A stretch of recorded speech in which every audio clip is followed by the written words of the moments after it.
Welcome back to my channel. मी Ashwini Ashu's lifestyle चॅनलमध्ये तुम्हा सगळ्यांचं मनापासून स्वागत करते. तर आजच्या आपल्या या छान-छान व्हिडिओची सुरुवात झालेली आहे 2 मिनिटाच्या मॅगीपासनं. आज सकाळी माझ्याकडनं भाजी जरा कमी बनली गेली, त्यामुळे दुपारी आम्ही जेवण केलं तेव्हाच ती सगळी संपून गेली. आरू स्कूलवरनं आला की त्याला भूक लागलेली असते, त्यामुळे त्याला लगेच थोडं का होईना काहीतरी खायला द्यावंच लागतं आणि तो येतो 4 वाजता आणि आता आम्हाला सुद्धा सवय लागलेली आहे त्याच्यामुळे बरं का. 4-4:30 वाजले की आम्हालाही थोडीशी भूक लागते. मग त्यावेळेला आम्ही भत्ता किंवा जी काही सकाळची भाजी-पोळी असते ती खातो. नाहीतर मग असं मस्त मॅगी किंवा काहीतरी चावम्याव बनवतो आणि ते खातो. चहा, बिस्किट, टोस्ट असू द्या, बटर असू द्या. तर ही आमची ठरलेली वेळ आहे. 4 ते 5 दरम्यान आम्हाला थोडं तरी खायला लागतंच. तर आज आहे ना सकाळी भाजी जरा कमी झाल्यामुळे आज आमची सगळ्यांची मजा झाली. आज आम्ही मस्त गरमागरम मॅगी खाणार आहे आणि खूप दिवस झाले आम्ही मॅगीच खाल्ली नव्हती. जवळ-जवळ 3 आठवडे झाले आम्ही मॅगी बनवलीच नव्हती. तर आता इकडे छान अशी मॅगी बनते. तोपर्यंत म्हटलं जी काही दुपारची भांडी होती ना, तर ती लावून देऊ. कारण आता मस्त चहा-पाण्याची, टिफिन वगैरे सगळे भांडे निघणार आहे आणि जेव्हा भांड्यांची पाटी मोकळी असते ना, तर भांडे घासायलाही जरा बरं वाटतं. नाहीतर मग पाटीभर भांडे आधी लावावे लागतात ट्रॉलीमध्ये आणि नंतर भांडे घासायचे. मग जरा कंटाळा सुद्धा येतो. भांडे घासायचा पण आणि भांडे लावायचा पण. तुम्हाला पण येतो की नाही कंटाळा? येत असेल ना, तर नक्की कमेंट करा. किचनवरचा थोडासा पसारा होता, तो पण आवरून घेतला आणि बारीक गॅसवर आहे ना, मॅगी बनत होती. त्यामुळे मग थोडासा अजून वेळ होता. म्हटलं चला त्या वेळेमध्ये ही जी काही भांडी आहे ना, एवढी तरी घासून घेऊया. म्हणजे मॅगी बनवलेली कढई आणि 2-3 प्लेट्सच राहतील घासायला. त्यामुळे मी ही भांडी पटापट घासून घेतली आणि तुम्ही सुद्धा असं कधी ट्राय केलेलं आहे का? कधी चहा उकळतोय त्या पिरियडमध्ये थोडीशी कामं आवरून घ्यायची. आता माझी ही जी काही मॅगी बनते ना, तोपर्यंत मी भांडे सुद्धा लावून दिले. त्यानंतर थोडंसं किचनवरचा जो काही पसारा होता तो आवरून घेतला आणि अजून गॅस बारीक केला आणि म्हटलं तेवढ्यात ही भांडी सुद्धा घासून घेऊयात. पण ह्या वेळेमध्ये इतकी कामं पटपट आवरली जाताना तुम्ही सुद्धा नक्की ट्राय करून बघा. सकाळचा चहा उकळतोय किंवा संध्याकाळचा तुम्ही जर चहा ठेवला असेल ना, तर तो चहा बनेपर्यंत आहे ना, तुमचे 2-3 कामं नक्कीच पूर्ण होतील. जे तुम्ही दिवसभर टांगून ठेवलेले असतात, ती कामं या वेळेमध्ये 5-10 मिनिटामध्ये कंप्लीट होऊन जातात. नक्की म्हणजे नक्की ट्राय करा. मी तर नेहमी असंच करत असते.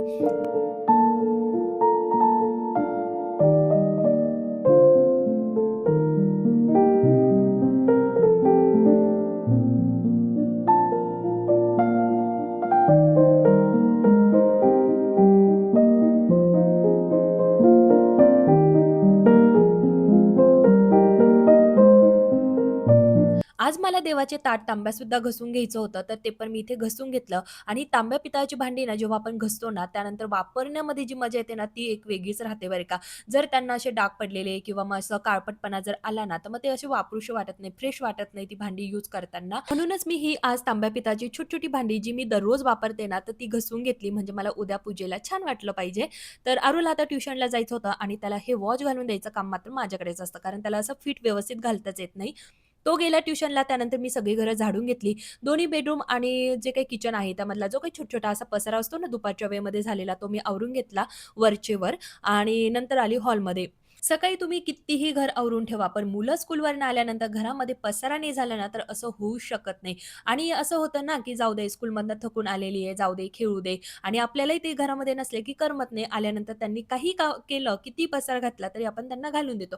पण तो पसारा जेव्हा आपण संध्याकाळी आवरतो ना, मग थोडंफार का होईना त्यांच्यावर रागवावंच लागतं. हे तुझं दररोजचंच आहे, दररोज तू असंच करतो, तसं करतो, हे चालूच असतं. प्रत्येकाच्या घरामध्ये हीच असते कहाणी. घरोघरी मातीच्या चुली तसं काहीसं. जेवढी थंडी सकाळी आणि संध्याकाळी वाजत नाही ना, तेवढी थंडी दुपारच्या जेवणानंतर वाजते. इतकी थंडी वाजते, भयान थंडी वाजते आणि त्यासाठीच मी हे जे काही 2 ब्लँकेट तुम्हाला दिसताय ना, ते दररोज मी दुपारी काढते म्हणजे काढते. हा ब्लँकेटचा पसारा मात्र मी करते बरं का. मला थंडी वाजते म्हणून मी एक ब्लँकेट घेते आणि मला असं वाटतं, की मला थंडी वाजते म्हणजे श्लोकलाही थंडीच वाजत असेल, त्यामुळे एक ब्लँकेट मी त्याला देत असते. तर असे हे 2 ब्लँकेटचा पसारा आमचा थंडी वाढल्यापासून घरामध्ये असतोच म्हणजे असतो. संध्याकाळी पुन्हा घडी घालायची आणि ठेवून द्यायचा. खूप नाही, पण थोडासा पसारा होता तो व्यवस्थित आवरून घेतला. आता हॉल झाडून घेते. तर आज मी तुमच्याबरोबर आहे ना, दुपारचे 4 वाजेपासून ते रात्री 11 वाजेपर्यंत म्हणजे झोपेपर्यंतचं माझं जे काही छोटंसं रुटीन आहे ना, तर ते शेअर केलेलं आहे. त्यामुळे व्हिडिओ स्किप न करता पूर्ण बघा. आणि जर तुम्ही माझे दररोज व्हिडिओ बघत असाल आणि अजूनही माझ्या चॅनलला सबस्क्राईब केलं नसेल ना, तर प्लीज एक छान असं सबस्क्राईब करा आणि व्हिडिओना लाईक, शेअर, सबस्क्राईब, कमेंट्स करायला तर अजिबातच विसरायचं नाही. आपण गृहिणी आहोत म्हणजे फक्त घरातलीच कामं पूर्ण करायची का? तर अजिबातच नाही बरं का. घर सांभाळताना, नात्यांची काळजी घेताना, प्रत्येकाची आवड-निवड जपताना आहे ना, आपण आपली स्वतःची सुद्धा आवड-निवड जपायची. आपल्याला काय आवडतं त्या सगळ्या गोष्टी करायच्या. कधी आपल्या आवडीची गाणी ऐकायची, बसायची कधी टीव्हीवर मस्त अशा सीरियल बघायच्या, नवनवीन पिक्चर येतात ते बघायचे, नाहीतर थोडंसं बाहेर फिरायला जायचं. त्याने आपलं मन सुद्धा फ्रेश होऊन जातं. जर आपण आनंदी असलो ना, तर आपलं घर सुद्धा आनंदीच राहतं. आता हे सुख घेण्यासाठी आपल्याला बाहेर जायची काहीच गरज नाहीये. घरामध्ये सुद्धा खूप मोठं सुख दडलेलं असतं. फक्त ते आपल्याला घेता आलं पाहिजे. तर चला, थोडासा वेळ मी इथे माझ्यासाठी काढलेला आहे. आता स्वतःवर प्रेम करणं म्हणजे स्वार्थ नाही बरं का. तर ती आपली स्वतःची काळजी आहे आणि प्रत्येकाने आपली स्वतःची काळजी घ्यायची. जेव्हा आपण स्वतः आपली काळजी घ्यायला लागतो ना, तर समोरचा सुद्धा आपली काळजी आपोआपच घेतो. तर चला, थोडासा वेळ मी माझ्यासाठी दिला आणि छान गोड तयार झाली आणि मस्त फ्रेश वाटत होतं मला. किती वेळ लागला? थोडासा लागला. पण चेहऱ्यावरची जी स्माईल होती ना, ती पैशाने सुद्धा भेटणार नाही. इतकी छान गोड अशी स्माईल होती. तर चला, इतकी गोड तयार होऊन काय करणार आहे? मी घरातली कामं करणार आहे. पण जी कामं करताना आहे ना, मी छान आनंदी आणि फ्रेश असणार आहे. हे जास्त महत्त्वाचं. दुपारी जेव्हा मी कपडे वाळत टाकते ना, तर जे काही सुकलेले कपडे असतात ना, जर मूड असला तर लगेच मी घड्या घालते. पण थोडेसे कपडे जास्त दिसले, की मग मी तसेच गोळा करते आणि गादीवर असे साईडला टाकून ठेवते. मग हे कपडे मी सायंकाळच्या वेळेला करते घड्या किंवा मग रात्री झोपण्याच्या आधी घड्या करत असते. आणि कधी तर खूपच कंटाळा आला ना, तर डायरेक्ट दुसऱ्या दिवशी सकाळीच घड्या करून घेत असते.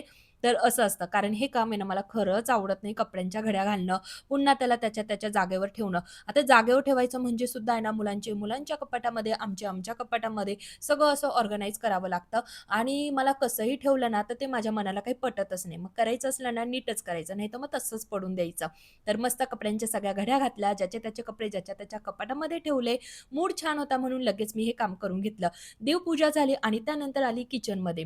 आज जेवणामध्ये मसुराची डाळ आणि पालकाची भाजी बनवणार आहे, पण त्याआधी श्लोकचं चालू होतं, "मम्मी ते असं-असं असतं ना, तर ते मला खायला दे." तर त्याचं म्हणणं आहे, "मला काजू दे." कारण त्याला काजू खूपच आवडतात. पण ते गेलेले आहे संपून. त्यामुळे मी त्याच्याकडे जरा दुर्लक्ष करते. काय मला कळत नाही असं मी त्याला दाखवतीये. पण तो बघा ना मला बरोबर सांगतोय, "ह्या बरणीमध्ये जे असतं ना ते मला दे" आणि ती बरणी आहे रिकामी. पण मी त्याला काजूऐवजी पिस्ता खायला दिला. खरं सांगते मुलं इतकी हुशार आहे ना आजकालची, की त्यांना तोडच नाहीये कुणाची. आता ही जी काही मसुराची डाळ आहे ती मस्त 2-3 पाण्याने मी धुवून आणि त्याला मीठ टाकून शिजवून घेणार आहे आणि त्यानंतर मग हिरवी मिरची, आलं, लसूण, खोबरं आणि थोडेसे शेंगदाणे असं वाटण बनवून आणि नंतर फोडणी देणार आहे.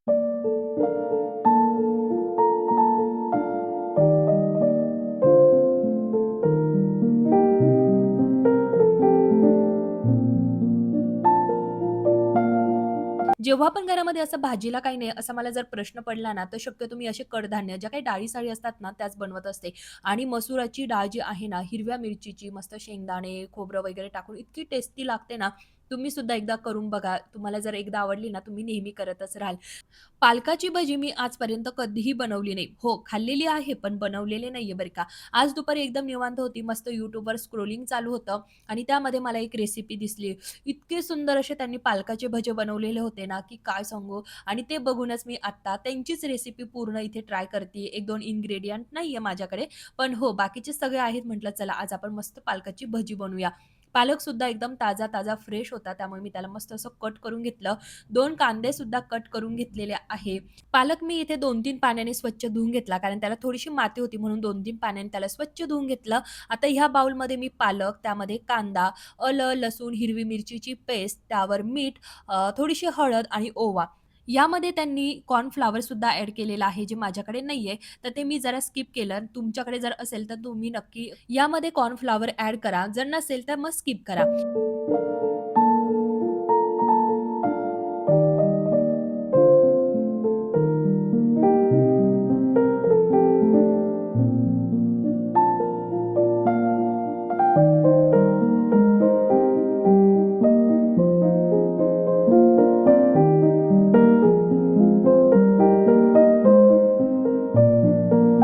भाजींना जेव्हा उकळी येते ना, तर तेव्हाच त्यावर कोथिंबीर ॲड करायची बरं का. त्यामुळे ती अशी ग्रीन पण राहते, नाहीतर मग ती भाजीसारखी पूर्ण शिजून जाते. त्यामुळे भाजी झाली, की त्यावरनं कोथिंबीर ॲड करायची आणि नंतर झाकण ठेवून द्यायचं. तर चला, तसंच मी नेहमी करत असते. तुम्ही असंच करा. काही जण आधीच टाकून देतात आणि मग ती पूर्ण भाजीसारखी भाजी होऊन जाते. तर इथे मी मस्त थोडीशी मसुराच्या डाळीला कोथिंबीर टाकली, थोडीशी भज्यांना कोथिंबीर टाकून घेतली.